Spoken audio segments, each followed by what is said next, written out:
Le 12 mars dernier, le ministre des Finances du Québec, Éric Girard, déposait son budget 2024-2025. C'est donc en grande pompe que le gouvernement du Québec a annoncé le plus grand déficit de son histoire.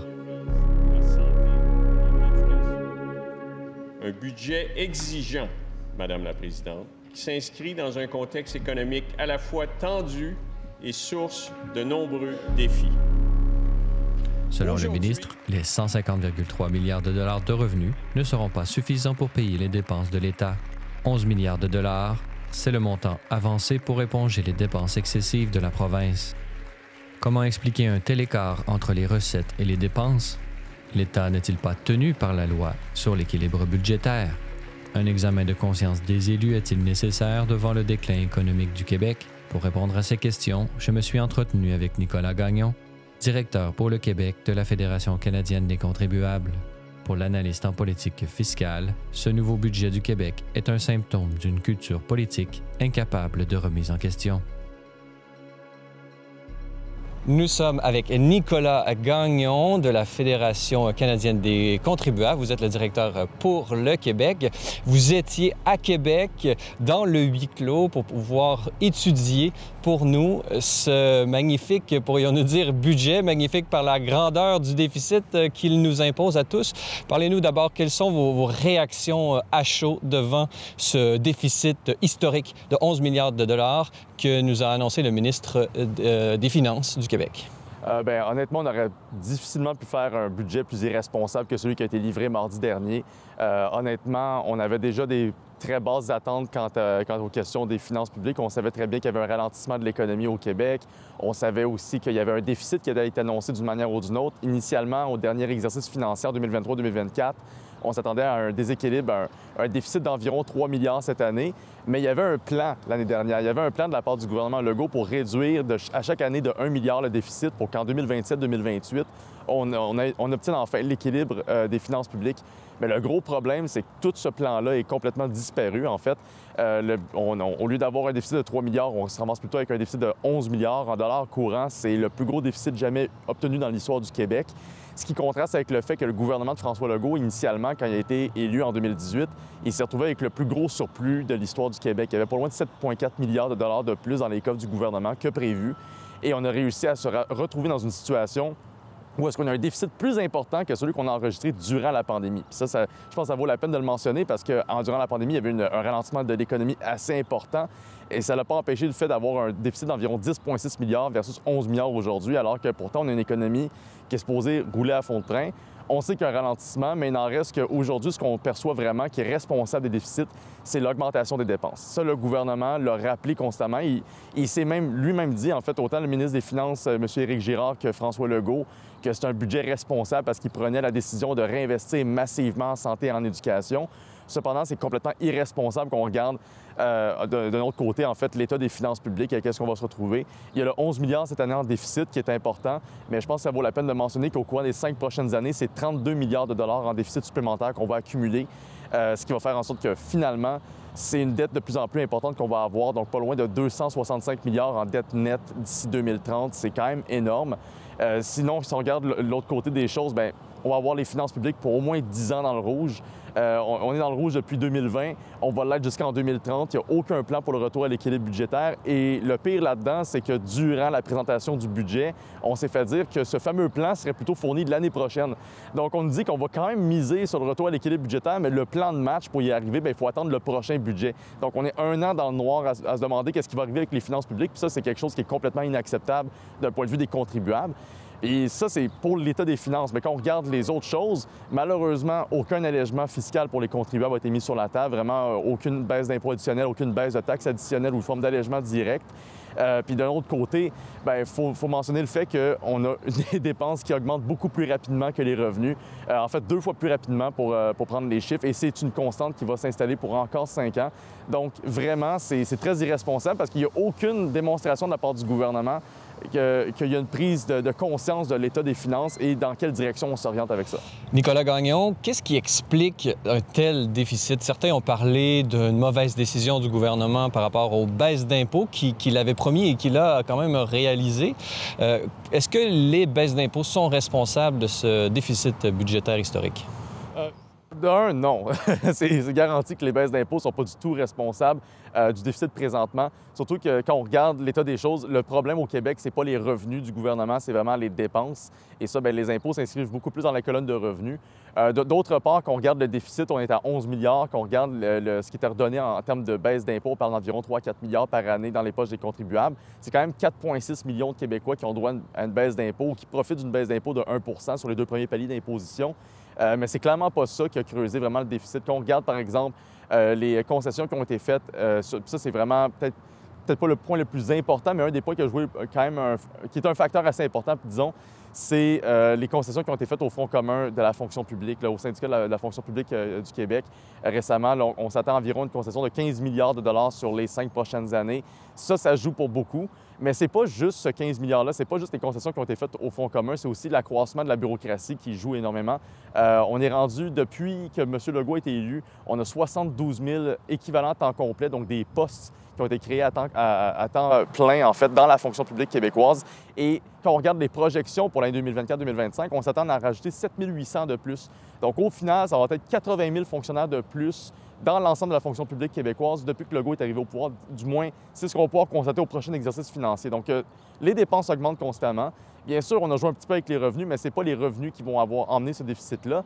De l'autre côté, les autres types de dépenses dans lesquels le gouvernement s'est engagé au courant de l'année 2023, on peut les énumérer de long en large. On a de toutes les sortes. On peut parler des augmentations de salaire, autant dans la haute fonction publique qu'au Parlement directement, les fameux 30 d'augmentation salariale pour les députés. On peut parler des subventions aux entreprises, à la filière électrique, que ce soit General Motors ou Ford pour les centaines de millions pour leurs usines de batterie à Bécancour ou Nordvolt lui-même avec son 3 milliards. Je veux dire, on a un nombre incroyable d'exemples où est-ce qu'on peut vraiment citer les subventions aux entreprises comme étant un élément clé qui n'a vraiment pas aidé les dépenses du gouvernement, qui les a fait exploser essentiellement. Donc, ça, c'est des points qu'on note, mais essentiellement, ça, c'est un point même qui vient d'un aveu du gouvernement quelque part, c'est que c'est la fonction publique elle-même qui joue un rôle important dans les dépenses du gouvernement.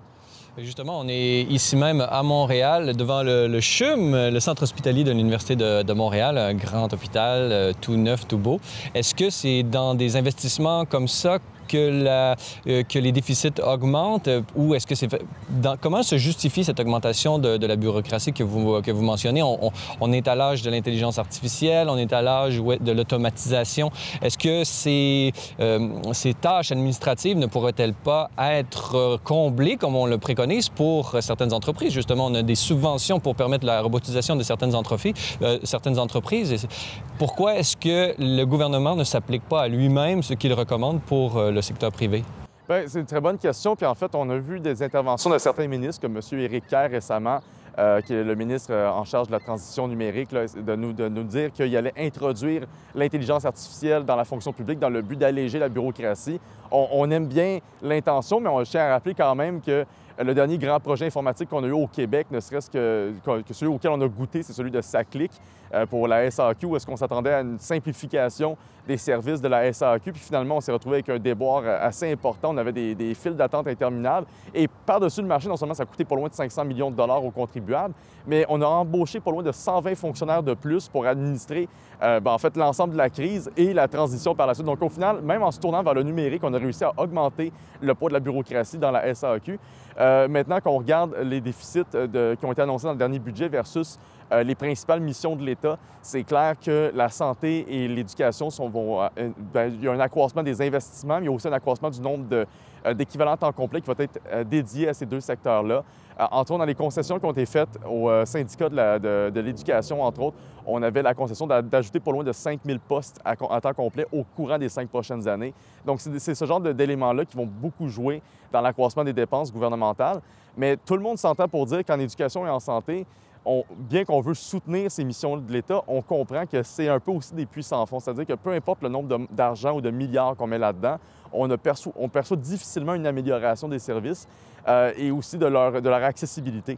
Et ça, c'est peut-être la principale préoccupation de la plupart des gens qui ont vu le budget, qui se disent « OK, on met beaucoup plus d'argent dans ces structures-là, mais est-ce qu'on va en avoir plus? Est-ce que ça va rendre le système de santé finalement accessible pour tous? » C'est une question qui vaut la peine d'être posée. Malheureusement, on n'a pas eu beaucoup plus d'informations quant comment est-ce que l'argent est vraiment utilisé, ne serait-ce que dans toutes les parcelles de l'État puis dans le système de santé, mais il n'en reste que de voir ce budget-là augmenter avec aucun plan réel pour rendre la bureaucratie plus efficiente et efficace. C'est assez choquant. Nicolas Gagnon, Einstein disait une des définitions ou sa définition de la folie était d'espérer des effets différents lorsqu'on ne change tout en ayant toujours le même comportement. Qu'est-ce qui peut faire en sorte qu'on poursuive dans des investissements massifs dans l'État alors qu'il montre et manifeste dans tous les secteurs où est-ce qu'il est impliqué, qu'il montre des graves défaillances et des défaillances structurelles et, comme vous l'avez mentionné, qui ne risquent pas de s'améliorer si on continue à poursuivre sur cette voie? Bien, effectivement, il faut que le gouvernement ait une prise de conscience et donne un coup de barre, en fait. Quand on parle d'un coup de barre, en fait, c'est vraiment faire un 180 degrés sur sa façon de gérer. Et l'avantage, puis ça, c'est si on se base sur les interventions de certains chroniqueurs, certains analystes au cours des derniers jours, c'est qu'on a l'impression que le gouvernement a exposé lui-même la faille, en fait, la plus importante de son régime, c'est-à-dire, oui, l'État est trop lourd, il y a trop de bureaucratie, et le simple fait de faire quelques concessions de plus pour la fonction publique, ça nous donne un des déficits les plus importants de l'histoire du Québec. Donc, clairement, ils n'ont pas le choix de faire un changement de cap là-dessus. Puis une chose qui est très intéressante, qui a été mentionnée dans le budget, et qu'on peut considérer ça comme une bonne nouvelle, c'est qu'ils vont officiellement opérer un comité de révision des dépenses à partir de printemps 2024. C'est quelque chose pour laquelle la Fédération canadienne des contribuables, on a milité pendant plusieurs années, puis au Québec et dans d'autres provinces. Et la raison pour laquelle on a milité pour ça, c'est qu'on l'a vu au fédéral également. Le gouvernement de Paul Martin l'a fait durant les années libérales. Le gouvernement de Stephen Harper, à l'époque post-récession, avait aussi fait le même exercice dans le but de réduire les portefeuilles de chacun de ces ministères de pas loin de 10 %. Et c'est ce qui a mené éventuellement un rééquilibre des finances publiques du Canada.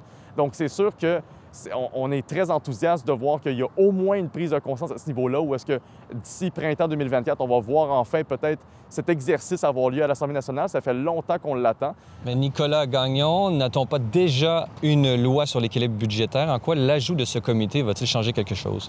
Bien, c'est bien que vous mentionnez la loi sur l'équilibre budgétaire. C'est sûr que le gouvernement du Québec s'est toujours assuré de la suivre. Par contre, c'est une loi qui peut finalement être modifiée. D'ailleurs, dans le budget, on parlait d'un amendement justement à cette loi-là pour s'assurer de pouvoir rester orienté vers l'objectif du retour à l'équilibre budgétaire. Puis ça reste encore dans les plans du gouvernement. Selon eux, ils vont quand même l'atteindre d'ici 2027-2028, même si on nous présente un sol budgétaire qui est déficitaire en bout de ligne. Donc, on se demande vraiment comment est-ce qu'ils vont finir par le faire et quels vont être les moyens. Et encore là, comme je disais tantôt, ça va être plutôt en 2025 qu'on va avoir le plan de match réel. Mais il n'en reste que la loi sur l'équilibre budgétaire, c'est un peu comme sur la loi sur les élections à date fixe. C'est-à-dire que c'est une loi que le gouvernement s'impose, mais il n'est pas obligé à 100 % de la suivre. Il peut facilement la détourner, l'amender et autres. La raison pour laquelle un comité de révision des dépenses serait très intéressant, c'est que d'une part, ça a rarement été fait, voire jamais été fait au Québec au cours des 25 dernières années. Et ça, c'est un exercice qui est très important parce que ça permet de réviser chaque portefeuille de chacun des ministères. Présentement, il y a 30 ministères au Québec. Ça vaudrait peut-être la peine de se poser la question, est-ce qu'on a besoin de réellement de 30? Ça, c'est une des principales questions qu'on peut se poser en premier lieu. Est-ce qu'on a besoin d'un ministère des aînés ou un ministère du tourisme? Pas pour dire qu'on n'a pas besoin d'administrer ces choses-là d'une certaine manière, mais ça peut clairement être intégré dans d'autres portefeuilles afin de réduire les coûts de gestion, entre autres. Donc, cet exercice-là a déjà fonctionné au fédéral. On espérait que ça va se reproduire au provincial. Ça ne va pas ajouter une structure supplémentaire. C'est surtout un exercice qui va permettre un assainissement des finances publiques. Bien sûr, il faut que ça soit fait en bonne et due forme. Il faut que toutes les partis de l'opposition y participent également. Il faut aussi qu'il y ait des groupes de la société civile qui participent parce que, veut pas, et c'est peut-être là une des problématiques, c'est qu'il y a des groupes comme les nôtres qui, effectivement, espèrent qu'il y aura un retour à l'équilibre budgétaire le plus tôt que possible et qu'il y ait vraiment un assainissement des finances publiques. Mais il y a aussi d'autres groupes qui espèrent plutôt que le gouvernement va continuer à dépenser autant, comme par exemple les syndicats de la fonction publique, qui sont ceux qui ont techniquement remporté la part du lion dans le déficit qui a été annoncé au cours des derniers jours. Donc, il n'en reste qu'au final, c'est un exercice qui est nécessaire, mais est-ce qu'on peut s'attendre à des conclusions qui vont être permanentes? Donc, est-ce que les révisions des dépenses vont faire en sorte qu'on va avoir une réduction des dépenses à long terme et un véritable plan pour le retour à l'équilibre budgétaire? Pour l'instant, je dirais qu'il faut toucher du bois. Mais il faut aussi maintenir la pression sur le gouvernement pour s'assurer qu'on obtienne un plan pour le retour à l'équilibre budgétaire avant 2025. Ça fait aucun sens d'attendre un an pour ça. Alors, Nicolas Gagnon, vous êtes directeur pour le Québec de la Fédération canadienne des contribuables. Si on vous demandait à vous de pouvoir spécifier des lieux où nous pourrions assainir les dépenses afin d'atteindre cet équilibre budgétaire tant désiré, et je crois qu'il y a un consensus aujourd'hui dans la population pour ne pas aller vers davantage d'augmentation d'impôts et des différentes restrictions que ça imposerait sur la population.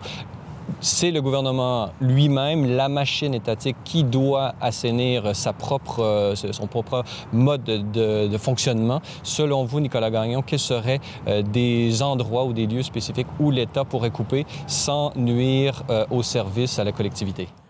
C'est une très bonne question. En fait, 2 points très importants. Nous, on présume que c'est vraiment la réduction de l'appareil étatique par le nombre de fonctionnaires qu'on peut vraiment dégager des économies très intéressantes. En fait, avant la présentation du budget, on a présenté un mémoire prébudgétaire où est-ce qu'on précise que si on s'attaque, par exemple, au nombre d'équivalents temps complet, donc le nombre de postes qui ont été créés depuis la période pré-pandémique, donc le dernier budget avant qu'on ait les premiers confinements. Donc, on a ajouté depuis ce temps-là environ 27 000 équivalents temps complet. Si on s'attaque qu'à ça, on sera en mesure de dégager des économies de pas loin de 5 milliards de dollars dans l'appareil gouvernemental. Puis, en fait, ou disons 5 milliards de dollars en économie qui nous permettraient de tranquillement retourner à l'équilibre budgétaire. Et le gros avantage, c'est qu'on ne parle pas non plus de s'attaquer à éliminer des postes directement, c'est-à-dire de mettre à pied des gens. C'est qu'on peut miser sur les départs à la retraite qui sont massifs et qu'on observe à peu près dans toutes les sphères de la société présentement. Et aussi, on peut miser sur la rotation assez importante dans la fonction publique. Quelque chose qui est très peu su, c'est qu'il y a énormément d'effectifs qui changent de poste avant même d'avoir complété 1 an. Donc, il n'en reste qu'il y a une capacité pour le gouvernement de réduire les postes par attrition sans avoir besoin de mettre des gens à pied, donc se confronter à des vives émotions de la part de groupes de la société civile comme les syndicats et autres. Donc, ça, c'est une stratégie qu'on préconise. Bien sûr, en misant davantage sur le numérique, en misant davantage sur des services qui sont décentralisés, on sera en mesure d'arriver à des économies d'échelle assez intéressantes. Une autre chose qu'on a toujours suggéré à la Fédération, c'est d'éliminer les subventions aux entreprises. Présentement, au Québec, on a un modèle qui fait en sorte qu'on subventionne allègrement autant les entreprises étrangères que locales. Et ça fait en sorte qu'en subventions directes et indirectes, on a versé pas loin de 4,7 milliards l'année dernière. Puis ça, c'est sans compter, bien sûr, tout ce qui peut être dépensé via Investissement Québec, la Caisse de dépôt et placement et tous les autres appareils étatiques ou non étatiques. Donc, il n'en reste que si on s'attaque, par exemple, aux subventions et qu'on les remplace par une baisse d'impôts plutôt aux entreprises, ne serait-ce que de 2 ou 3 points de pourcentage, ça pourrait emmener une économie, d'une part, au sens qu'on arrêterait de dépenser autant de milliards pour faire vivre des entreprises, et d'une autre, bien, ça permettrait aux entreprises d'être un peu plus productives, de payer moins d'impôts et donc de produire plus de revenus pour le gouvernement sans avoir à être, au final, en éliminant les subventions aux entreprises, on sera en mesure, d'une part, de dégager des économies pour le gouvernement du Québec et d'une autre, on sera en mesure de les rendre plus performantes, plus productives parce qu'ils seraient moins contraints par le poids fiscal qu'on connaît, qui est très important au Québec. En fait, les entreprises québécoises, comme les particuliers québécois, sont les plus taxés et imposés en Amérique du Nord. Plus de compétition aussi, donc il y a une mesure peut-être déflationniste qui permet justement de réduire les prix des produits que les consommateurs se procurent. Bien, écoutez, pour la question de l'inflation, vous marquez un très bon point et je pense que ça vaut la peine de mentionner qu'au Québec, c'est la province qu'on trouve l'inflation la plus élevée au Canada. C'est aussi la province où on trouve l'appareil bureaucratique le plus lourd et c'est aussi la province où on trouve le plus d'impôts et de taxes. Donc, il y a un lien de cause à effet entre les deux. Clairement. Et en fait, c'est pas juste la Fédération qui l'avance. Il y a aussi la Banque Nova Scotia qui a sorti un rapport en octobre dernier et qui dit carrément que les dépenses gouvernementales alimentent l'inflation. Et même le président de la Banque du Canada avait dit, Justin Trudeau, justement, de freiner les dépenses publiques qui avaient un effet inflationniste. Exactement. Même Tiff Macklem, le gouverneur de la Banque du Canada, a reconnu que les déficits, en fait, alimentent l'inflation. C'est une réalité au Québec également. Autant les dépenses gouvernementales alimentent, les déficits, c'est dépenser plus que ce qu'on a déjà, donc on s'entend que ça aide clairement pas. Mais la Banque de la Nouvelle-Écosse a quand même précisé une chose. On oublie que les dépenses provinciales sont les plus importantes dans toutes les dépenses gouvernementales au Canada. C'est-à-dire que oui, le gouvernement canadien dépense beaucoup, ça c'est une chose, mais le Québec a son rôle à jouer. Donc si le gouvernement du Québec ne ralentit pas ses dépenses, c'est bien beau que le fédéral le fasse, mais ça ne va pas avoir un impact direct sur l'état de l'inflation au Québec. Donc une réduction des dépenses, ça ne va pas juste avoir un impact, oui, positif sur les finances publiques, mais ça peut avoir aussi un impact positif sur l'inflation et ramener un coût de la vie un peu plus intéressant pour les Québécois. Et est-ce qu'il y a un lien, puisqu'on a entendu des partis d'opposition, par exemple à l'extrême gauche avec Québec solidaire, qui a manifesté son désarroi devant une crise du logement, comme si ces politiques étatistes n'avaient aucun lien avec la crise du logement. Comment comprendre les effets des interventions de l'État dans une crise comme celle du logement? Bien, écoutez, dans la question du logement, en fait, le véritable problème présentement, c'est qu'on ne construit pas assez de maisons. On a vu effectivement là, certains partis blâmer le gouvernement pour ne pas s'être engagé davantage dans l'investissement au niveau là, des logements sociaux. C'est vrai que ça peut être vu comme une problématique. On s'entend que la crise du logement est un problème, pas juste au Canada, mais je dirais partout en Amérique et en Occident, mais il n'en reste qu'au final, c'est vraiment le manque de construction qui est le principal problème. Et ça, c'est la question des réglementations. Et ça touche beaucoup plus le milieu municipal que le milieu provincial comme tel. C'est sûr qu'en ce moment, le gouvernement du Québec a les deux mains sur la bourse. C'est lui qu'on voit comme étant celui qui est responsable d'investir massivement dans ce genre de secteur clé. Mais il n'en reste que si les villes, comme c'est le cas avec Montréal d'ailleurs, si ces villes-là empêchent les constructions, si dans ces villes-là, on a des délais fous pour avoir des permis de construction, clairement que ça va faire en sorte qu'on va avoir de la difficulté à augmenter l'offre de logements accessibles. Donc oui, les logements sociaux, c'est un enjeu, mais il faut plus de logements, point. Il faut plus de maisons, il faut plus de condos. Et ça, bien, ces constructions-là, ça passe par le municipal. Donc clairement et on l'a vu en fait dans les réactions des différents maires, tant à Québec qu'à Montréal, après le budget, que leurs attentes étaient plus élevées par rapport justement à ce qui devait être alloué pour le logement. Mais il n'en reste que ces mêmes paliers de gouvernement ne font rien eux-mêmes pour rendre le logement plus accessible. Donc, d'attendre constamment à ce que le gouvernement du Québec délie la bourse pour garrocher de l'argent en espérant que ça va créer des logements, je suis désolé, mais ça, c'est de la pensée magique. C'est de la pensée magique, exactement. En terminant, Nicolas Gagnon, quels sont, selon vous, les désavantages ou en quoi, si rien n'est fait pour assainir les finances publiques, quels seraient les effets négatifs sur l'avenir de l'économie québécoise? Et peut-être quel est votre scénario catastrophe? Bien, le pire là-dedans, c'est que le scénario catastrophe, il est de plus en plus plausible. Donc, on va espérer qu'il ne se produise pas.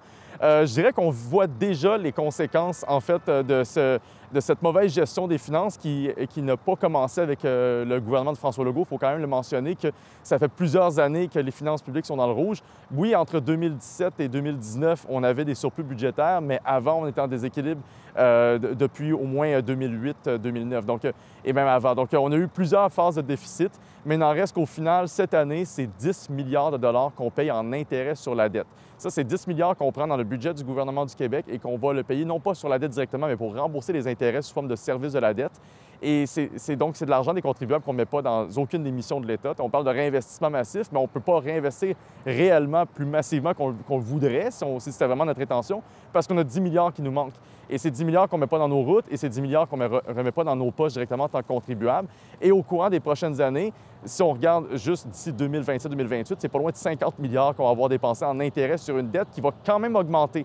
Et ça, c'est très important à prendre en considération parce que si cette dette augmente, jusqu'à maintenant, le gouvernement n'arrêtait pas de nous dire que c'est pas si grave s'il y a une croissance de la dette, tant aussi longtemps qu'on a une croissance du PIB qui est supérieure. Donc, si on a un ratio dette-PIB qui est positif ou qui s'améliore, nécessairement, c'est pas la fin du monde si la dette augmente. Mais ce qu'on voit dans les projections du dernier budget, c'est qu'en fait, à cause du ralentissement de l'économie, on va voir ce ratio dette-PIB augmenter. C'est ce qui va faire en sorte qu'on va voir qu'il y a un écart entre l'activité économique et la dette du Québec qui va être de moins en moins important. Et qu'est-ce que ça fait? C'est que ça peut affecter la cote de crédit du gouvernement du Québec. Pour l'instant, elle est très positive, il faut le dire. On est dans une bonne situation, mais ça peut changer très rapidement, ne serait-ce qu'avec une crise économique.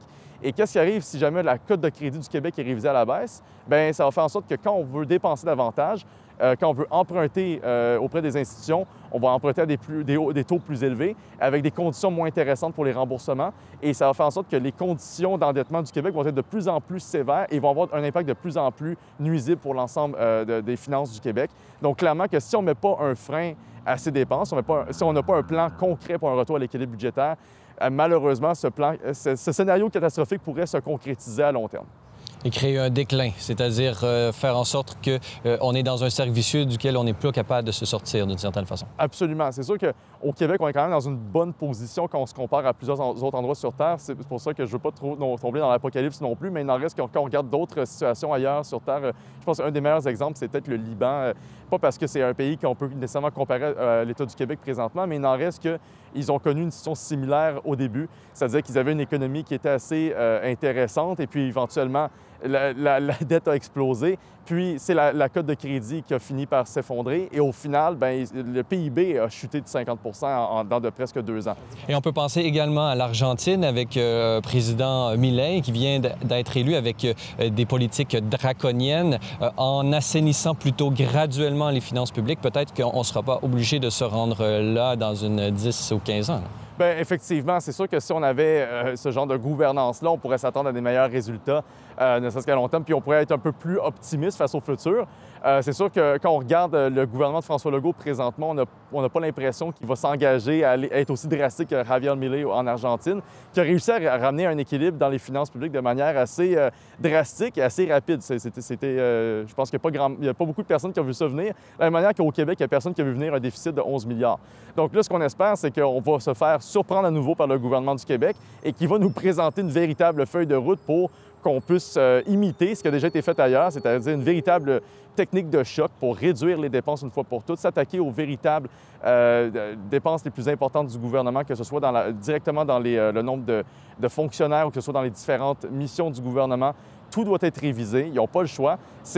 Parce que s'ils ne font pas cet exercice-là, bien, c'est vraiment de dire c'est les générations futures qui vont devoir reporté à plus tard. Et c'est reporté à plus tard. Parce que il va arriver un jour où on va devoir procéder à ces différentes réformes. Exact, parce que nous, ce qu'on veut absolument éviter, la raison pour laquelle on dit qu'il faut ralentir les dépenses, c'est parce que le gouvernement se trouve dans une situation où soit vous augmentez les revenus, soit vous diminuez les dépenses. Or, diminuer les dépenses, ça demande une forme, bien, il faut quand même être un petit peu plus chirurgical. C'est un exercice qui est très difficile, mais qui est nécessaire et qui est surtout très responsable. En contrepartie, augmenter les revenus, c'est la chose la plus facile pour un gouvernement. Il va augmenter une taxe, il va augmenter les impôts. Et c'est notre plus grande crainte parce que la dernière fois, on a vu effectivement une baisse d'impôts au dernier exercice financier et c'est une victoire pour les contribuables, c'est une victoire pour la Fédération également parce qu'on s'est battu longtemps pour ça et on veut garder ces baisses d'impôts et on en veut plus. Mais pour avoir plus de baisses d'impôts et rendre le coût de la vie plus abordable pour les Québécois à court, moyen et long terme, bien, il faut effectivement, en contrepartie, voir comment est-ce que le gouvernement dépense l'argent des contribuables et s'assurer qu'il le fasse de manière plus efficace et efficiente que possible.